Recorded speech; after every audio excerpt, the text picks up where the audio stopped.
Hello my dear children, welcome to our classroom. എല്ലാവർക്കും നമ്മുടെ class റൂമിലേക്ക് സ്വാഗതം. എല്ലാവരും ഉഷാറായിരിക്കുന്നു. പഠനമൊക്കെ എങ്ങനെ പോകുന്നു? നാട്ടിൽ നല്ല മഴയാണെന്നൊക്കെ കേട്ടു. എനിവേ ഹിയർ ഓൾസോ ഖത്തറിലും നല്ല തണവാണ്. ഓക്കെ, നമ്മൾ ഇന്ന് നമ്മളിപ്പോൾ എടുത്തുകൊണ്ടിരിക്കുന്ന chapter journey to the end of the earth അല്ലേ, ആ ചാപ്റ്ററിൻ്റെ രണ്ടാം ഭാഗമാണ് നോക്കാൻ പോകുന്നത്. ഓക്കെ, എല്ലാവരും റെഡി അല്ലേ? ആദ്യ ഭാഗം എങ്ങനെ ഉണ്ടായിരുന്നു, മനസ്സിലായോ? കുറച്ച് കമൻസൊക്കെ എനിക്ക് കിട്ടി. Anyway let's go to the second part which is starting from human impact on earth. Let's see what it is. Human civilization have been around for partly 12,000 years, barely a few seconds on the geological clock. In that short amount of time, we have managed to create quite a ruckus, etching our dominance over nature with our villages, towns, cities, mega cities, which is very correct, right? നമ്മളിങ്ങോട്ട് എത്തിയിട്ട് അധികം കാലമായിട്ടൊന്നുമില്ല എങ്കിലും നമ്മളെക്കൊണ്ട് പറ്റാവുന്നതിൻ്റെ maximum ഒക്കെ നമ്മൾ ചെയ്തു വെച്ചിട്ടുണ്ട് ഈ പ്ലാനറ്റിൽ അല്ലെങ്കിൽ ഈ ഭൂമിയിൽ അല്ലേ. കറക്റ്റാണ്. പക്ഷെ മറ്റൊരു വശമുണ്ട്. നമുക്ക് ആദിമ മനുഷ്യർ ജീവിച്ച പോലെ ജീവിക്കാൻ പറ്റുമോ? അതില്ല. എന്നാൽ നമ്മളിവിടെ ചിന്തിക്കേണ്ടത് പുരോഗമനത്തിൻ്റെ ഭാഗമായി നമ്മൾ ഭൂമിയെ വല്ലാതെ അങ്ങ് എന്തെന്നാ പറയുക ഡാമേജ് ആക്കുമ്പോൾ നമ്മൾ ഒരു കാര്യം നമുക്ക് ആലോചിക്കാം. ഇതിൻ്റെ നെസസിറ്റിയുടെ ആ ഒരു പ്രാധാന്യം, എത്രമാത്രം പ്രാധാന്യമുള്ള കാര്യത്തിന് വേണ്ടിയാണ് ഞാനൊരു മരം മുറിക്കുന്നത് എന്ന് ആലോചിക്കുന്നതിൽ തെറ്റില്ല അല്ലേ. Okay, come back. The rapid increase of human population has left us battling with our species for limited resources, and the unmitigated burning of fossil fuels has now created a blanket of carbon dioxide around the world, which is slowly but surely increasing the average global temperature. Of course നമുക്കറിയാം അല്ലേ. അപ്പം നമുക്കറിയാം ഇതൊക്കെ ഇപ്പം ഒരു നമ്മൾ മറ്റേ EVS അല്ലെങ്കിൽ നമ്മുടെ സയൻസിലൊക്കെ നമ്മൾ പഠിക്കുന്ന കാര്യമാണ്. ഗ്ലോബൽ വാർമിങ്ങിനെ കുറിച്ച് നമ്മൾ ചെറിയ ക്ലാസ് മുതലേ പഠിച്ചിട്ടുള്ള കാര്യമാണ്. അപ്പോൾ അവിടെയൊന്നും വലിയ എക്സ്പ്ലനേഷൻ്റെ ആവശ്യമില്ല. And how it happens of course we know very well. Fuels, fossils, എന്താ പറയുക, ഇന്ധനങ്ങളിൽ നിന്നുണ്ടാകുന്ന പൊല്യൂഷൻസ്, വാഹനങ്ങളിൽ നിന്നുണ്ടാകുന്ന പുക, നമ്മൾ ഡൽഹി ഒരു എക്സാമ്പിളാണ്. അപ്പം നമ്മുടെ ഇന്ത്യനെ കുറിച്ച് നമ്മൾ സംസാരിക്കുകയാണെങ്കിൽ അപ്പം അങ്ങനെ ഗ്ലോബൽ മൊത്തം. ഇനി നമ്മൾ അന്റാർട്ടിക്ക എങ്ങനെയാണ് ഒരു ബിഗ് അല്ലെങ്കിൽ ഒരു ഇമ്പോർട്ടൻറ്റ് ടോപ്പിക് ആവുന്നത് നമ്മൾ ഇപ്പം ഇനി പറയാൻ പോകുന്നുണ്ട്. ബട്ട് ഞാൻ ചുരുക്കി പറയുകയാണെങ്കിൽ നമുക്കറിയാം എങ്ങനെയെല്ലാമാണ് ഈ ഒരു കാർബൺ ഡൈ ഓക്സൈഡ് ബ്ലാങ്കറ്റ് പോലെ അന്തരീക്ഷത്തിൽ രൂപപ്പെട്ടിട്ടുണ്ടെങ്കിൽ അതെങ്ങനെയാണെന്നെല്ലാം നമുക്കറിയാം. സോ അതിൻ്റെ ഇമ്പോർട്ടൻസിലേക്കാണ് നമ്മളുടെ ശ്രദ്ധ ക്ഷണിക്കുന്നത്. Climate change is one of the most hotly contested environmental debates of our time, which is very correct. അതായത് ഇപ്പം ഈ ബുക്ക് പബ്ലിഷ് ചെയ്തിട്ട് എത്രയോ കൊല്ലമായി, ഇന്നും നമ്മൾ അത്രയും ഹോട്ട് ആയിട്ട് അല്ലെങ്കിൽ അത്രയും ഒരു എസ്സേ കോമ്പറ്റീഷൻ ആയിക്കോട്ടെ, സ്കൂളിലൊരു എന്തെങ്കിലും ഒരു കോമ്പറ്റീഷൻ ആയിക്കോട്ടെ, എൻവയോൺമെൻറ്റൽ അല്ലെങ്കിൽ ഗ്ലോബൽ വാർമിംഗ് ഒരു വലിയ ഇമ്പോർട്ടൻ്റ് ആയിട്ടുള്ളൊരു അല്ലെങ്കിൽ എല്ലാവരും സംസാരിക്കുന്ന ഒരു സബ്ജക്റ്റാണ്. ബട്ട് അത് നമ്മളത് ശരിക്കും അത് മനസ്സിലാക്കിയിട്ടാണോ അതിൻ്റെ ഒരു സംസാരം അല്ലെങ്കിൽ അതിൻ്റെ ഒരു സ്പീച്ച് നമ്മൾ ഒരു എസ്സേ നമ്മൾ ഉണ്ടാക്കുന്നത് എന്ന കാര്യത്തിൽ ശരിക്കും സംശയമുണ്ട്. നമ്മുടെ മനസ്സിൽ അതിൻ്റെ കോമ്പറ്റീഷൻ, അതിൻ്റെ പ്രൈസ് വിന്നിങ് ആണ്. പക്ഷേ അത് എക്സാക്ട്ലി അതിൻ്റെ റിയാലിറ്റി ശരിക്കും നമ്മുടെ ഉള്ളിലേക്ക് എത്തണമെങ്കിൽ the point is you have to be in Antarctica. അപ്പോഴേ അത് മനസ്സിലാവുള്ളൂ. അത് എങ്ങനെയാണെന്നാണ് പറയുന്നത്. ഓക്കെ, ഞാൻ ലാസ്റ്റ് ഒന്നും കൂടി നന്നാക്കി പറയാം. അപ്പം will the West Antarctic ice sheet melt entirely? Will the Gulf Stream ocean current be disrupted? Will it be the end of the world as we know it? Maybe, maybe not. Either way, Antarctica is a crucial element in this debate. ശരിയാണ്. Y അങ്ങനെ ഒരു question വന്നാലോ? Y, എന്തുകൊണ്ടാണ് Antarctica ഒരു crucial element? എപ്പോഴും ഞാൻ നേരത്തെ ചോദിച്ചു അതേ ചോദ്യം അല്ലേ. Why Antarctica? എങ്ങനെയാണ് അന്റാർട്ടിക്കയ്ക്ക് ഇത്രയും വലിയ ഇമ്പോർട്ടൻസ്? നമുക്ക് ഇങ്ങനെ ചിന്തിച്ചൂടെ? ഇങ്ങനെ ഇപ്പോൾ അന്റാർട്ടിക്കനെ കുറിച്ച് ഇങ്ങനെ സംസാരിക്കണം. അവിടെ ആളും മനുഷ്യന്മാരൊന്നും ഇല്ലാത്ത സ്ഥലമല്ലേ, അവിടെ ഒന്നുമില്ല, ജീവൻ്റെ യാതൊരുവിധ സംഭവവും ഇല്ല. എല്ലാ സിവിലൈസേഷനും ഗ്രോത്തും ഡെവലപ്മെൻറ്റും സയൻസും ടെക്നോളജിയും whatever it is, everything is happening in this നമ്മളുടെ ഏരിയ. എന്താ നമ്മളതിന് പറയുക, നമ്മൾ മനുഷ്യൻ അന്റാർട്ടിക്കയിലല്ല, അവർ ലോങ്ങിറ്റ്യൂഡ് ആൻഡ് ലാറ്റിറ്റ്യൂഡ് അല്ലേ, അങ്ങനെ ഒരു പേരുണ്ടല്ലോ scientifically. I am very bad with those things. So അങ്ങനെയുള്ള നമ്മൾ എന്തിനാ അന്റാർട്ടിക്കയെ കുറിച്ച് ചിന്തിക്കുന്നതെന്നാണ് ചോദിക്കുന്നത്. അത് എന്താണ് അതിൻ്റെ ആൻസറാണ് പറഞ്ഞുകൊണ്ട് വരുന്നത്. അപ്പോൾ ഒരു നല്ലൊരു ക്വസ്റ്റ്യനാണ്. അതിൻ്റെ ആൻസർ എന്തായിരിക്കും? Not just because it is the only place in the world which has never sustained a human population and therefore remains relatively pristine in this respect.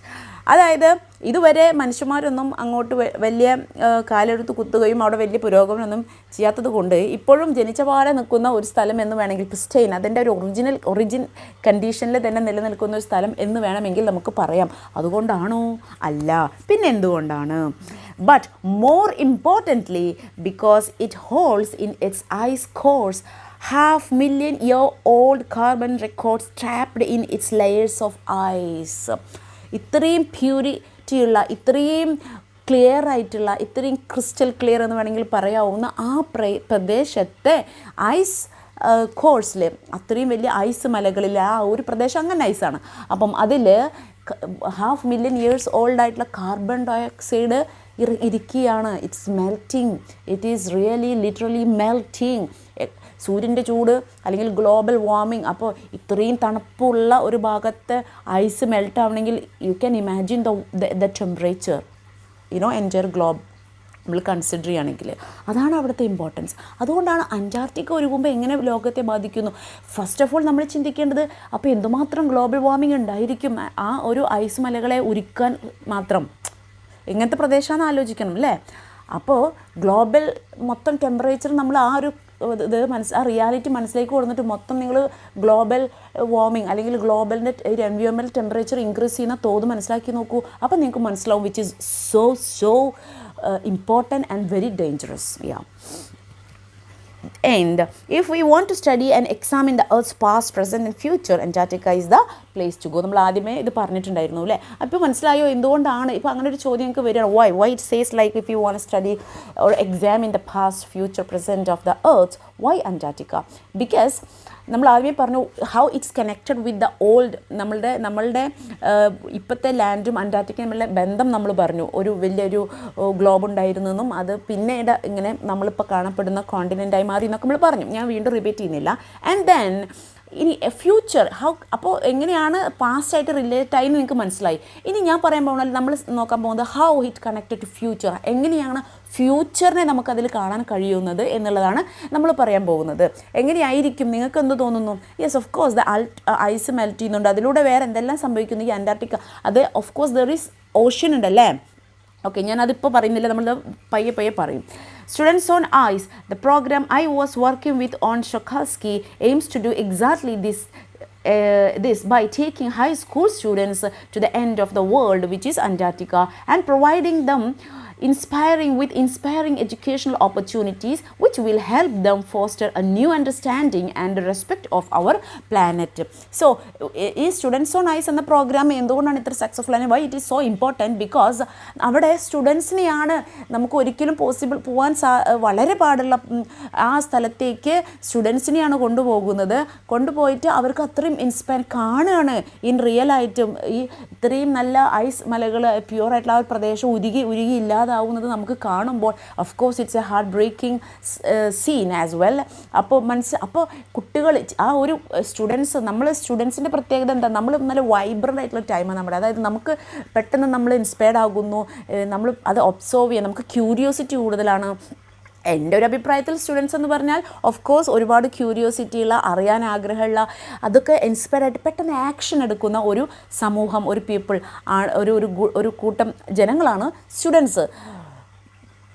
മറ്റു തരത്തിൽ രാവിലെ ബാഗും തൂക്കി സ്കൂളിലേക്ക് പോകുന്നുണ്ട്. And I don't know exactly what's happening around me. I'm coming back on the time to home and I'm taking my gadgets and I'm going into my game stuffs.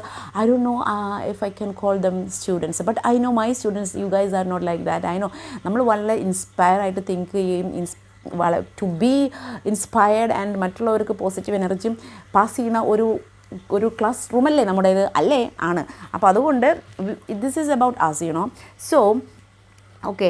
അപ്പോൾ ഈ നമ്മുടെ പ്ലാനറ്റിൻ്റെ ഈ ചേഞ്ചിൻ്റെ importance വളരെ മറ്റൊരു രീതിയിൽ very practically മനസ്സിലാക്കാൻ കഴിയുന്ന ഒരു ഗ്രൂപ്പ് ഓഫ് പീപ്പിളിനായിട്ടാണ് അവിടെ ഈ സ്റ്റുഡൻസ് ഓൺ ഐസ് പ്രോഗ്രാം. അതാരാണ് ആ group of people? Of course it is student. It's been in operation for 6 years now, headed by Canadian Geoff Green, who got tired of catering celebrities and retired rich curiosity seekers who could only give back in a limited way.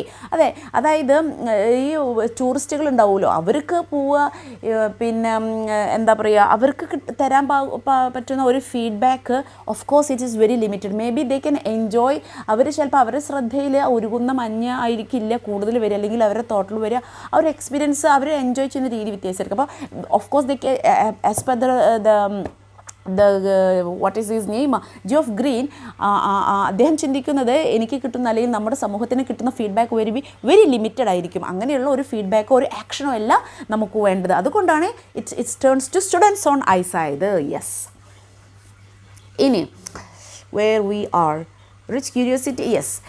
With students on ice, he offers, this is the point, with students on ice, he offers the future generation of policy makers. Who is the future generation of policy makers, which is student. Yes, students. So policy makers of life changing experience at an age when they are ready to absorb, learn, and most importantly act. Right? Yes, നമ്മൾ പറഞ്ഞു കഴിഞ്ഞു ഈ point actually അല്ലേ. അതാരാണ്? നമ്മളാണ്, students ആണ്. I am also A student. So നമ്മളെല്ലാവരും okay, നമുക്ക് അത് നന്നായി ഇൻസ്പയർഡ് ആവുക പറ്റുകയും അതുപോലെ തന്നെ നമ്മളത് അബ്സോർബ് ചെയ്യുകയും അതെൻ്റെ റിയാലിറ്റി കണ്ട് മനസ്സിലാക്കി ശരിക്കും നമ്മുടെ ബ്ലഡിലേക്ക് അത് കയറ്റിയിട്ടാണ് പിന്നെ നമ്മുടെ നാട്ടിലേക്ക് വരുന്നത്. അപ്പോൾ of course we gonna do something to make change in this globe. Yes. The reason the program has been so successful is because it's impossible to go anywhere near the South Pole and not to be affected by it. Of course it is. It's not possible. It's not that much easily possible to go there, right? Of course. It is easy to be blase about polar ice caps melting while sitting in the comfort zone of our respective latitude and longitude. This is what I tried to say you before.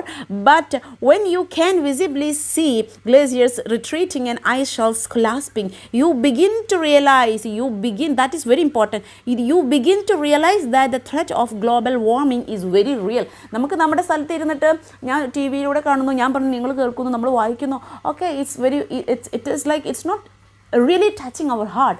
നമ്മളത് കാണുമ്പോൾ നമുക്ക് തോന്നും, അല്ലോ this is to, ഇത് ഉരുകി പോകുന്നത് കാണുമ്പോൾ വളരെ പെയിൻഫുള്ളാണ്, സോ പാത്തറ്റിക്. നമ്മുടെ നമ്മൾ ഇങ്ങനെയൊക്കെ ചിന്തിക്കുമായിരിക്കും, but for that moment only, you know. അത് കഴിഞ്ഞാൽ നെക്സ്റ്റ് ചാനലിൽ മാറ്റി കഴിഞ്ഞ പ്രോഗ്രാം വന്നു കഴിഞ്ഞാൽ നമ്മളിത് മറന്നു, of course, including me. But നമ്മളവിടെ നേരിൽ പോയി കണ്ട് ഈ ഐസ് ഇങ്ങനെ മെൽറ്റ് ആവുന്നത് നമ്മൾ കാണുകയാണ്. അത് നമുക്ക് ഫീൽ ആകുമ്പോൾ ഓഫ് കോഴ്സ് നമ്മൾ തിരിച്ചു വന്നാൽ, കാരണം നമ്മൾ എത്രയും, നമ്മൾ പറഞ്ഞു ആ ഒരു മെഷർമെൻറ്റ്സും കാര്യങ്ങളൊക്കെ പറയും, അത്രയും ലോങ് താണ്ടി നമ്മളവിടെ എത്തി കണ്ട് മനസ്സിലാക്കി വരുമ്പോൾ we are not going to forget it, you know. നമ്മൾ of course we will work for it. Yes.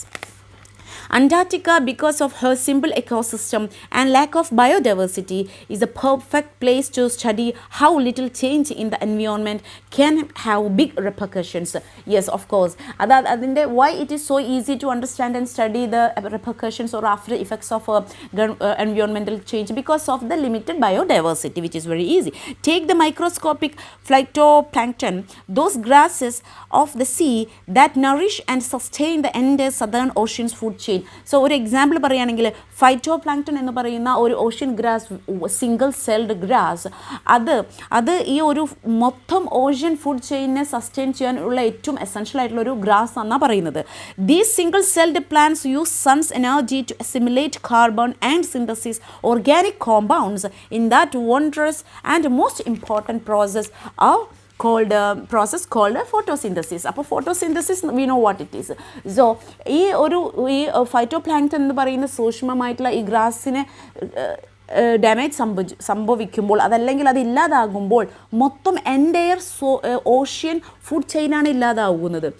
അവിടുത്തെ ആനിമൽസ്, ബേർഡ്സ് എല്ലാവർക്കും അത് ബാധിക്കുന്നു. അപ്പോൾ നിങ്ങൾക്ക് ചിന്തിക്കാവുന്നത് അങ്ങനെ ഓഷ്യനിലെ ആനിമൽസിനും അല്ലെങ്കിൽ മറ്റുള്ള ജീവജാലങ്ങളെയും ബാധിച്ച് ഓഫ് കോഴ്സ് അത് ഗ്ലോബലി മൊത്തം നമ്മളെല്ലാവരെയും ബാധിക്കും, അല്ലേ? Yes.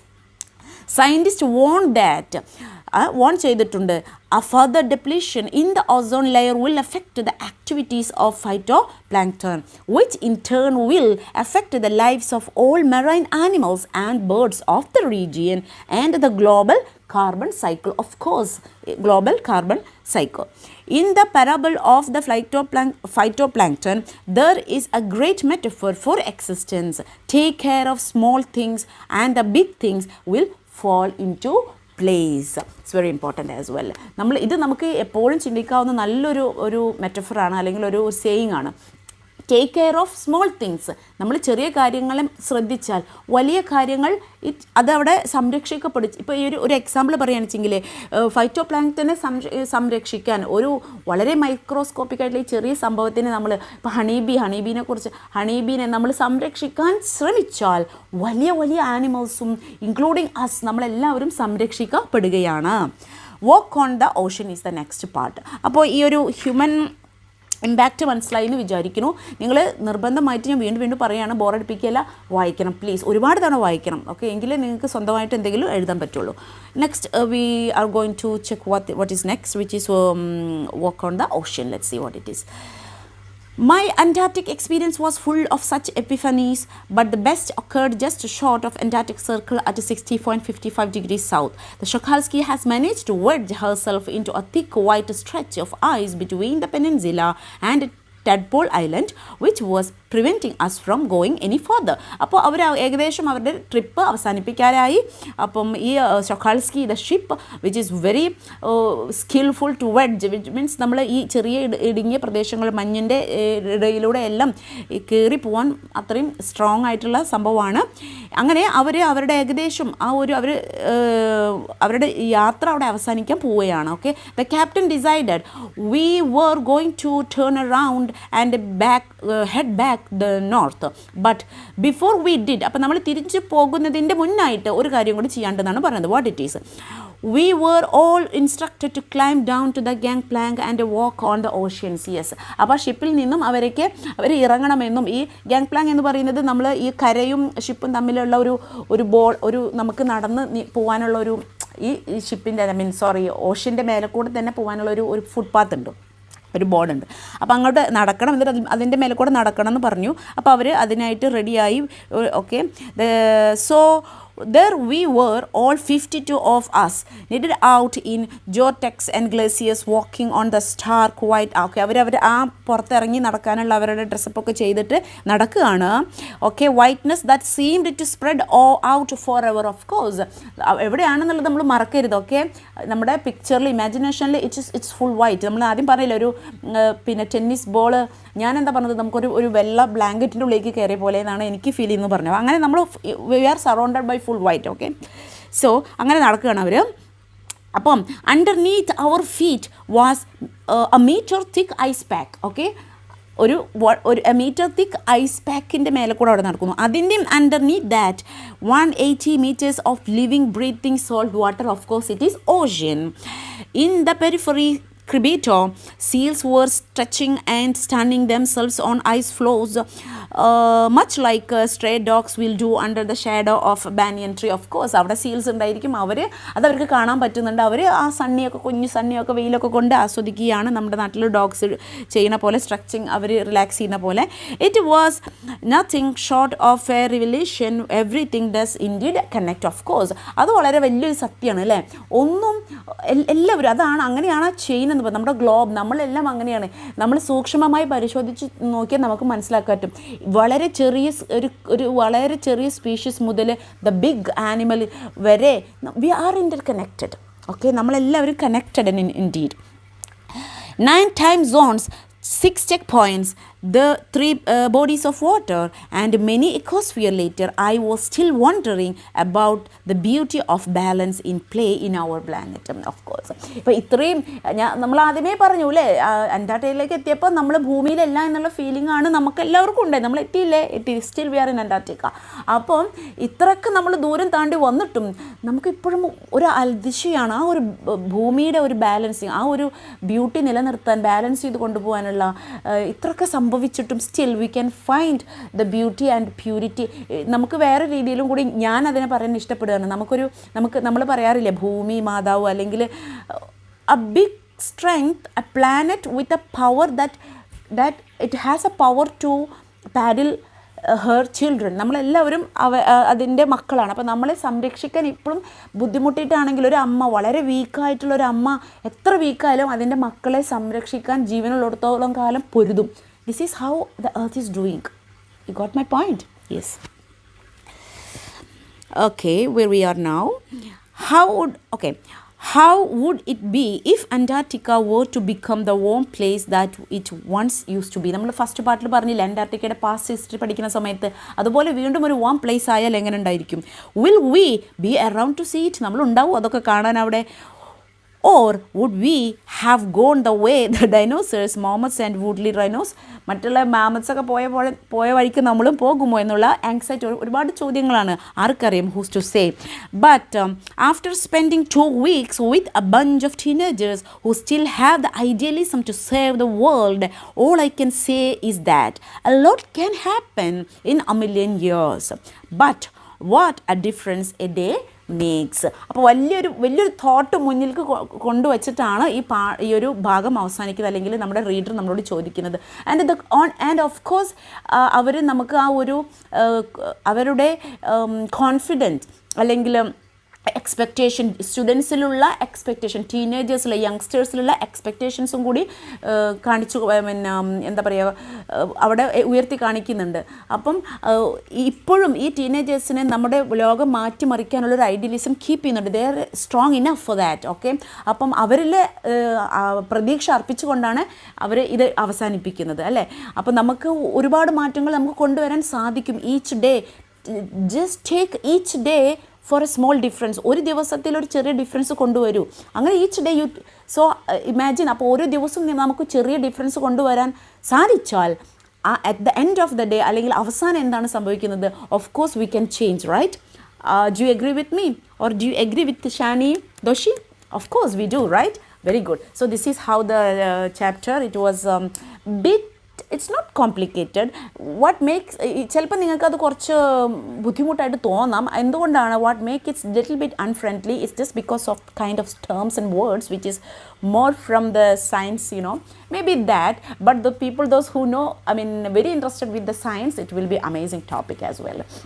And read more and more.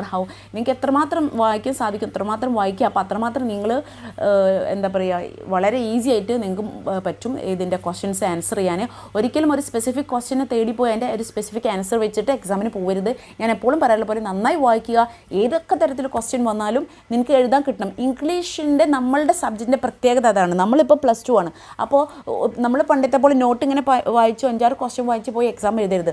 ഒരൊറ്റ കാര്യം ചെയ്താൽ മതി. നിങ്ങൾ എല്ലാ ലെസൺസും നന്നായി മനസ്സിലാക്കുക. ഈ നമ്മളിവിടെ വീഡിയോ കേൾക്കുന്നത് നിങ്ങൾക്ക് ശരിക്കും അതിൻ്റെ ഒരു ഔട്ട്ലൈൻ നിങ്ങൾക്ക്, അല്ലെങ്കിൽ അതിൻ്റെ ഒരു തീം നിങ്ങൾക്ക് കിട്ടിയിരിക്കും ഉറപ്പായിട്ടും. ഈ വീഡിയോ കേട്ട് കഴിഞ്ഞാൽ, ഓരോ വീഡിയോ കേട്ട് കഴിഞ്ഞാലും പിന്നെ നിങ്ങൾ ചെയ്യേണ്ടത് വായിക്കുക എന്നുള്ളതാണ്. അപ്പോൾ 3 പ്രാവശ്യം മിനിമം വായിച്ചു കഴിഞ്ഞ് ഫുൾ കഥ, അല്ലെങ്കിൽ എന്താണോ സ്റ്റോറി, അല്ലെങ്കിൽ എന്താണോ ആ ഒരു ചാപ്റ്റർ എന്ന് മനസ്സിലാക്കി കഴിഞ്ഞാൽ you have to start writing. Okay, this is what it is. So this is the last no, it's not the last one. So this chapter is end here. We will see on next video with another chapter, and also I wish you all the very success. So see you on next video. Thank you for watching. Bye bye.